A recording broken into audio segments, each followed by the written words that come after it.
ॐ पूर्णमदः पूर्णमिदं पूर्णात् पूर्णमुदच्यते पूर्णस्य पूर्णमादाय पूर्णमेवावशिष्यते। ॐ शान्ति शान्ति শান্তিঃ।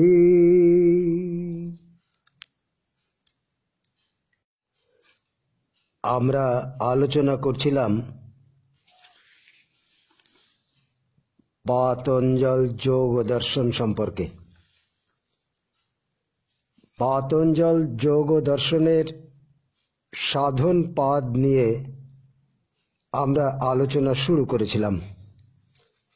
আজ আমরা এই সাধন পাদের 11 নম্বর শ্লোক থেকে 17 নম্বর শ্লোক পর্যন্ত শুনব। আলোচনার শুরুতেই আমরা ঋষি পতঞ্জলির পাদ কমলে আমাদের সশ্রদ্ধেয় প্রণাম জানাই। ঋষিবরের কাছে আমাদের প্রার্থনা, আমরা যেন তার এই সূক্ষ্ম দর্শন আমাদের বুঝবার অবস্থায় নিজেকে স্থাপন করতে পারি। ঋষি পতঞ্জল দর্শন ছোট্ট একটা বই। আসলে এই পৃথিবীতে, এই ধরা ভূমিতে প্রাচীনতম দর্শন হচ্ছে সাংখ্য দর্শন। এই সাংখ্য দর্শন দ্বৈত মতের প্রতিপাদক। এই দর্শনই সমস্ত দর্শনের আধার। সাংখ্য দর্শন প্রথম মানব জাতির দুঃখ রাশিকে 3 ভাগে ভাগ করতে শিখিয়েছিলেন। আর এই দুঃখ রাশি থেকে নিষ্কৃতি পেতে যোগ পদ্ধতির মাধ্যমে মুক্তির পথের সন্ধান দিয়েছেন ঋষি পাতঞ্জল। তাই যোগ দর্শনকে বা পাতঞ্জল যোগ দর্শনকে সাংখ্য দর্শনের শেষ ভাগ বা পরিশিষ্ট বলা হয়ে থাকে। মানুষ ছুটছে একদল ভোগের জন্য আর একদল মুক্তির জন্য। প্রকৃতি নিজের জন্য কিছু করে না। আকাশ, বাতাস, চন্দ্র, সূর্য কেউ নিজের জন্য কিছু করছে না। প্রকৃতি সব সময় পুরুষের সন্তুষ্টির জন্য ব্যস্ত।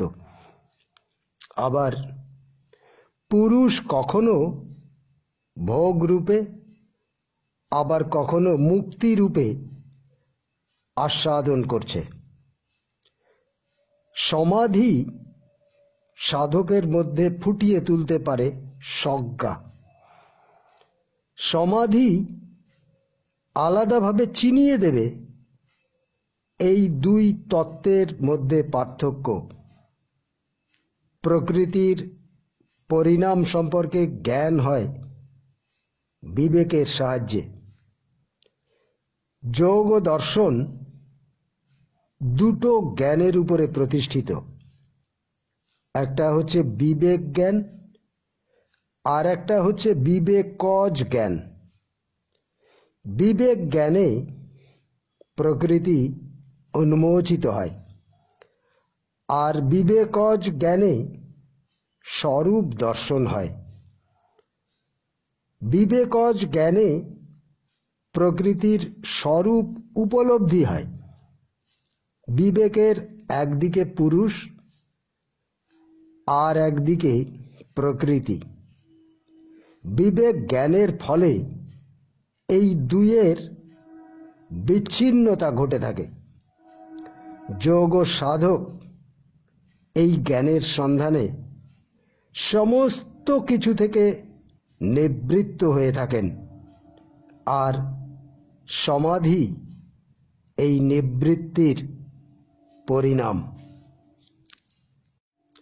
ঋষি বলছেন, ধ্যান হেয়া তদ্বৃত্তয়। আমাদের চিত্তে যে ক্লেশ বীজ রূপে অবস্থান করছে, ধ্যানের দ্বারা সেই বীজগুলোকে বিনাশ করতে হবে। আমরা এর আগে শুনেছি অবিদ্যা, অস্মিতা, রাগ, দেশ, অভিনিবেশ এই 5 প্রকার ক্লেশ। অবিদ্যা অর্থাৎ মিথ্যা জ্ঞান বা বিপরীত ভাবনা, মিথ্যা সংস্কার। অস্মিতা হচ্ছে আমি জ্ঞান বা মিথ্যা আমি জ্ঞান অর্থাৎ অহংকার। রাগ হচ্ছে আসক্তির অপূর্ণতার পরিণতি। আর দেশ হচ্ছে অন্যের প্রতি ঈর্ষান্বিত হওয়া। সবশেষে অভিনিবেশ। অভিনিবেশ হচ্ছে মৃত্যু ভয়। এই 5 ধরনের প্রভাব আমাদের চিত্তকে মলিন করে রাখে। এমনকি আমাদের যে নিজস্ব সত্তা, তারও বিস্মৃতি ঘটায় এই ক্লেশ। এবং এই কারণেই আমরা আমাদেরকে ভুলে থাকি। এখান থেকে আমাদের বেরুতে গেলে ধ্যানে প্রবিষ্ট হতে হবে। এখন কথা হচ্ছে, ধ্যান কি? ধ্যান হচ্ছে আত্মার সঙ্গে মনের একতানতা। আমাদের মনের মধ্যে যে সংকল্প বিকল্প আছে, তার প্রতি একাগ্র হওয়া, মনকে স্থির করা। বিবেকের সাহায্যে এই ক্লেশগুলোকে ত্যাগ করতে হবে। যোগের মধ্যে বিচার জ্ঞানের সাহায্যে ক্লেশ বৃত্তিগুলোকে ত্যাগ করতে হবে। আমরা জানি ক্রিয়াযোগ হচ্ছে তপস্যা, স্বাধ্যায় ও ঈশ্বর প্রণিধান। এই ক্রিয়াযোগ অভ্যাসে ক্লেশগুলো ক্ষীণ থেকে ক্ষীণতর হতে থাকে। একটা সময় ক্লেশ বীজ জ্বলে পুড়ে ভস্মে পরিণত হয়ে যায়।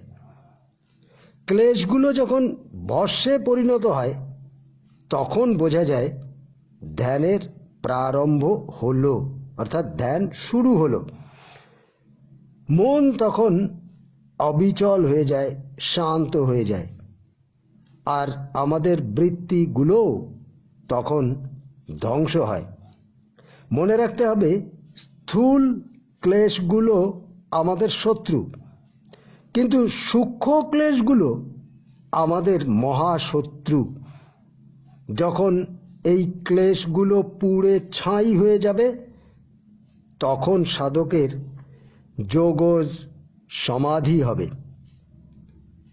ঋষি বলছেন, ক্লেশ মূল কর্মাশয় দৃষ্টাদৃষ্ট জন্ম বেদনীয়। কর্মাশয় হচ্ছে ক্লেশের মূল, আর এই কর্ম সংস্কারই জন্ম জন্মান্তরে ফল প্রদান করে থাকে। ঋষি পতঞ্জলি বলছেন, কর্মাশয় হচ্ছে ক্লেশগুলোর মূল। কর্মাশয় বা কর্ম সংস্কার আমাদের কাম, ক্রোধ, লোভ, মোহ ইত্যাদি থেকে উৎপন্ন হয়ে থাকে। আর এই কর্ম সংস্কার আমাদের জন্ম জন্মান্তর ধরে ফল প্রদান করে থাকে। আমরা যা কিছু করি, দেখি, শুনি, এমনকি আমরা যে সম্পর্ক গড়ে তুলি, এগুলো সবই আমাদের চিত্তে ছাপ ফেলে থাকে। আর এই ছাপগুলোকেই বলা হয় সংস্কার। এই সংস্কার দুই রকম, একটা নির্বীজ আর একটা স্ববীজ, অর্থাৎ একটা থেকে ফল উৎপাদন হতে পারে আর অন্যটি থেকে নতুন ফল উৎপাদন হয় না। আবার সংস্কারকে অন্য দিক থেকে দেখতে গেলে দুই রকম, যেমন কোনো সংস্কার ভালো, কোনো সংস্কার খারাপ। কিন্তু খারাপ ভালো যে ফলই সংস্কার প্রদান করুক না কেন, এই ফল ভোগ করবার জন্যই আমাদের পুনঃ পুনঃ জন্মগ্রহণ করতে হবে, বা সংস্কার অনুযায়ী আমরা দেহ ধারণ করব, আমাদের দেহ ধারণ করতে হবে।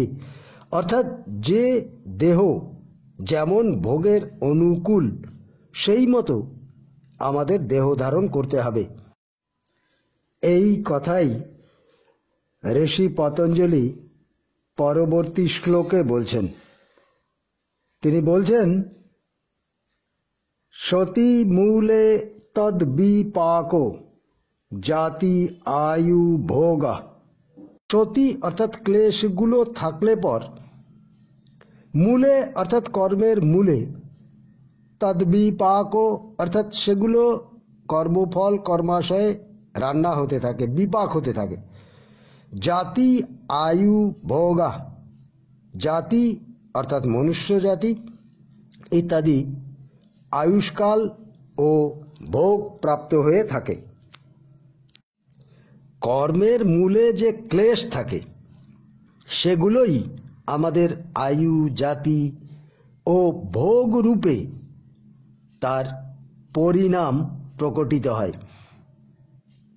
আসলে ক্লেশজনিত সংস্কারের জন্য কর্মের উৎপত্তি, আবার কর্মের জন্য আমাদের এই জন্ম মৃত্যুর খেলা খেলতে হয়।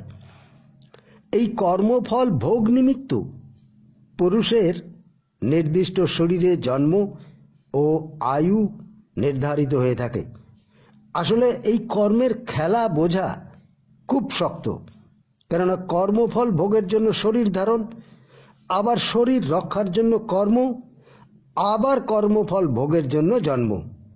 এই যে কর্মচক্র আমাদের জন্ম মৃত্যু চক্রের মধ্যে ঢুকিয়ে রেখেছে, এর ফলেই জীবকুল আবদ্ধ হয়ে আছে। প্রারব্ধ কর্মফল ভোগের জন্য জন্মগ্রহণ, আবার এই জীবনে যে কর্ম সম্পাদন করা হলো তা আমাদের সঞ্চিত কর্ম হিসেবে থেকে গেল। তাহলে এর শেষ কোথায়? এখন প্রশ্ন হচ্ছে, কর্ম সংস্কার আমাদের অনাদিকাল থেকে চলে আসছে, আবার সংস্কার আমাদের অগুন্তি, বহু। আবার বলা হয়ে থাকে আধার অনুযায়ী কর্মফলের ভোগ হয়ে থাকে। আবার এক জীবনের কর্ম পরবর্তীতে কি একই জীবনেই ভোগ সম্ভব? কেননা আমরা এক জীবনে অনেকের সাথে কর্মবন্ধনে জড়িত হয়ে যাই, তো এক জীবনে সবার সাথে সেই কর্মফল ভোগ সম্ভব নাও হতে পারে। তাহলে এক জীবনের কর্ম আমাদের কি বহু জন্মের কারণ হয়ে উঠতে পারে? যাই হোক, আমাদের আলোচ্য বিষয় ঋষি পতঞ্জলির যোগ দর্শন, যোগসূত্র। এখানে যা কিছু ঋষি পতঞ্জলি বলেছেন সেই সব কথার মধ্যে আমাদের আলোচনা সীমাবদ্ধ রাখব। ঋষি পতঞ্জলি বলছেন, তে লাদো পরিতাপো ফলা পুণ্যা পুণ্য হেতু ত্বাৎ। সেই জাতি, আয়ু ও ভোগরূপ কর্ম বিপাকগুলো পুণ্য হেতুতে সুখফল ও অপুণ্য হেতুতে দুষ্ফল প্রদান করে থাকে। ঋষি বলছেন, পুণ্য কর্মে সুখফল হয়, আবার অপুণ্য কর্ম আমাদের পরিতাপের বিষয় হয়ে থাকে। এখন কথা হচ্ছে পুণ্য কর্ম কাকে বলে আর অপুণ্য কর্মই বা কি? গৌড়পাদজি তার পতঞ্জলি দর্শনের ভাষ্যে বলছেন, যম, নিয়ম, দয়া, দান এগুলো হচ্ছে পুণ্য কর্ম। আর এই যম, নিয়ম, দয়া, দানের বিপরীত হচ্ছে অপুণ্য কর্ম। আবার ভগবান শ্রীকৃষ্ণ বলছেন, সত্য গুণের দ্বারা করা কর্ম হচ্ছে দৈব সম্পদ লাভের উপায়। আবার পুণ্য কর্ম আমাদের সত্য গুণের দ্বারা সম্পাদিত হতে পারে। আর রজ এবং তমগুণের দ্বারা করা কর্ম হচ্ছে আসুরিক কর্ম, অর্থাৎ এর ফলে পরিতাপ বা দুঃখের উৎপত্তি হয়ে থাকে। ঋষি এর পরে বলছেন, পরিণাম, তাপ, সংস্কার, দুঃখ, গুণ ও বৃত্তি বিরোধাচ্চ দুঃখমেব সর্বং বিবেকী নহ।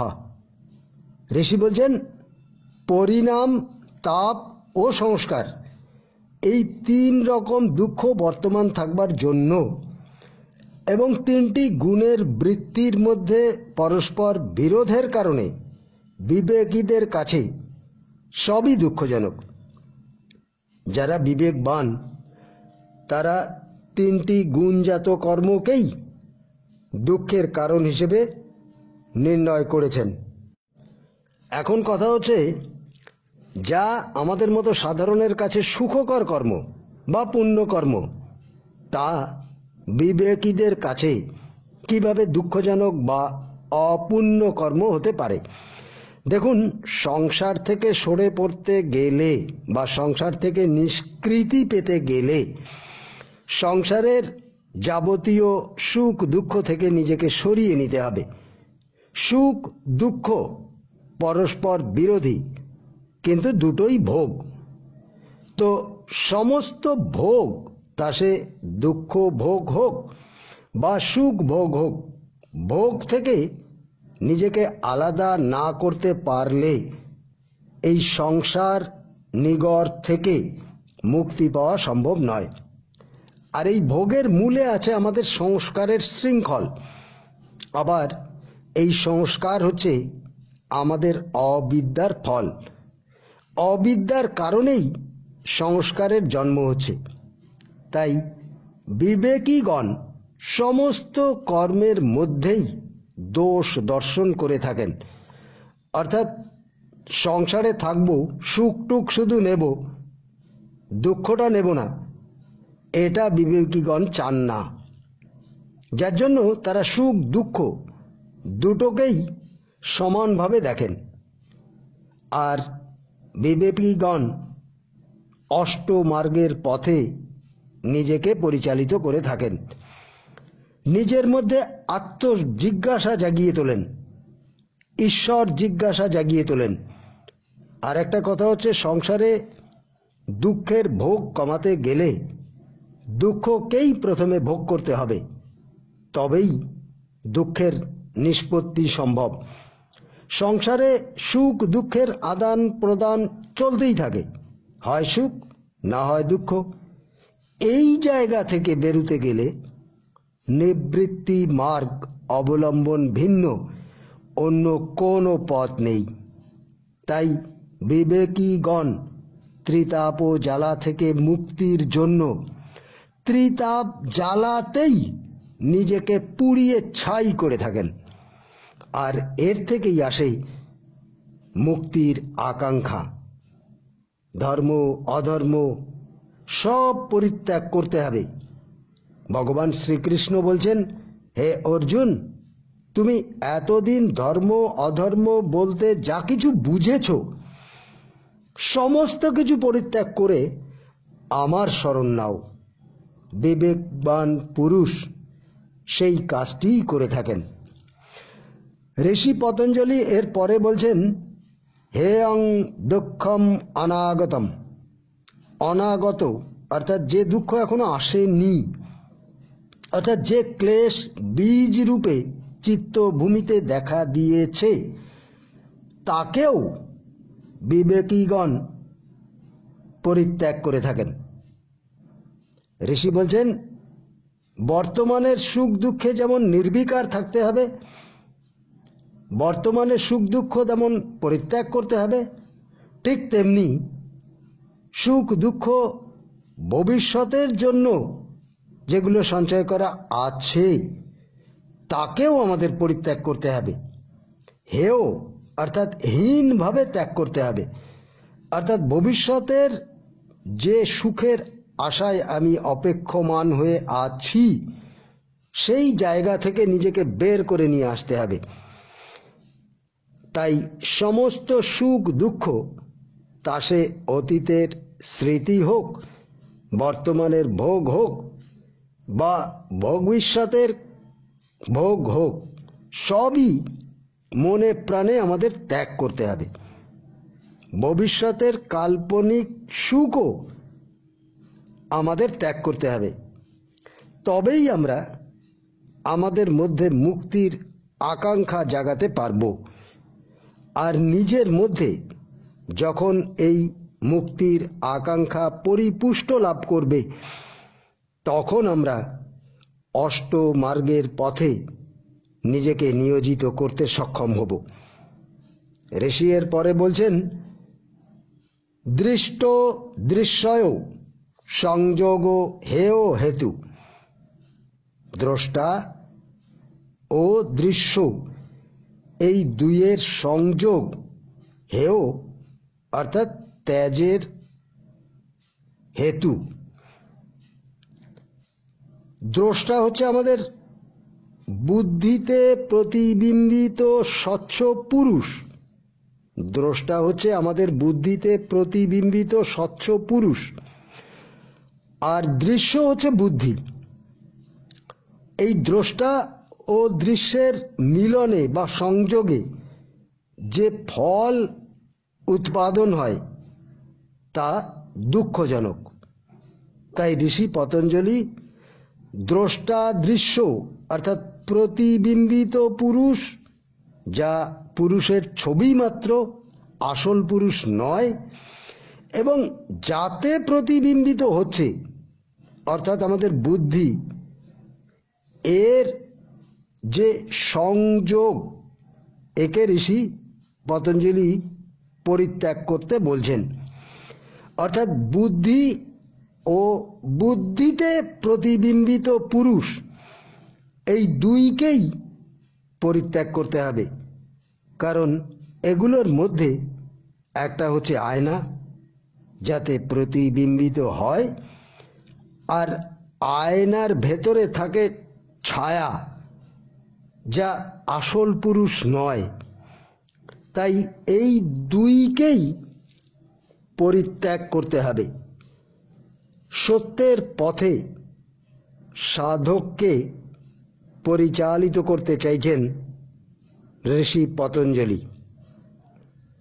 অর্থাৎ যথার্থ পুরুষকে, চেতন শক্তিকে অবলম্বন করতে বলছেন। যাই হোক, আজ বাক্যের বিরাম দিলাম। ওম শান্তি শান্তি শান্তি। হরি ওম।